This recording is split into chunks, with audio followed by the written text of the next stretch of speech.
Hello everyone, আমি Sharmishtha. Welcome to another mini vlog. তো আজকে হচ্ছে জয়পুরে আমাদের দ্বিতীয় দিন। সকাল সকাল রেডি হয়ে আমরা বেরিয়ে গেছিলাম। ফার্স্টে গেছিলাম হাওয়া মহল, সেটা তো তোমাদেরকে আগের পার্টে দেখিয়েছি। না দেখে থাকলে দেখে আসতে পারো।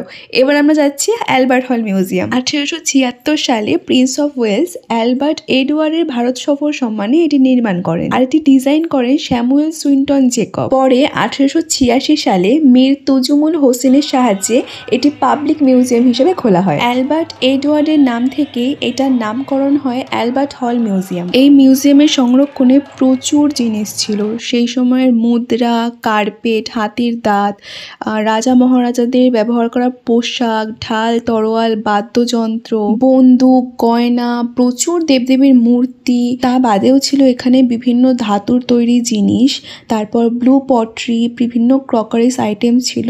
এত নিখুঁত কাজ, হাতে বানানো, তার ওপর সত্যি কমেন্ডেবল। মানে মিউজিয়ামটায় না আসলে হয়তো অনেক কিছু মিস করতাম। এখানের মেন অ্যাট্রাকশন ছিল এই মিশরীয় মমিটা। ঘন্টাখানেক তো লেগেই গিয়েছিল মিউজিয়ামটা পুরো কভার করতে। এইগুলো দেখো, সেই সময়কার রাজারা যুদ্ধের সময় কি কি ব্যবহার করত, তরোয়াল, ঢাল, সমস্ত কিছু সংরক্ষণ করে রাখা আছে। ইভেন এই বিল্ডিংটা পুরোটাই ছিল পাথরের, মানে পাথর কেটে কেটে প্রতিটা দেয়ালে, ছাদের ওপরে নিখুঁত কাজ করা হয়েছে। কি সুন্দর সেই সময়কার শিল্পকলা, কতটা ধৈর্য নিয়ে মানুষরা তৈরি করতো।